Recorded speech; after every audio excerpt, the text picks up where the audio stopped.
তো গাইস, তো আজকে আমি একটা খাবার করব, সেটা হলো এগ রোল। চলো দেখতে থাকো কীভাবে আমি করছি। তো প্রথমে নিয়ে নিয়েছি সস, জলজিরা, শসা, পেঁয়াজ, কাঁচা লঙ্কা, আর যেটা না হলে হবেই না, ডিম। আর এখানে রুটিটা বানিয়ে নিয়েছি ময়দার। আর এখানে দেখতে পাচ্ছ আমি রুটিটা ডিম দিয়ে করে নিলাম তাওয়ায়।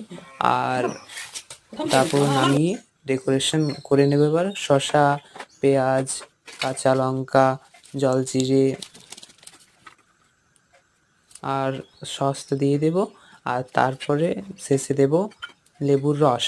আর লেবুর রস দিলে আর জলজিরা দিলে এগরোল আরও স্বাদ বেড়ে যায়।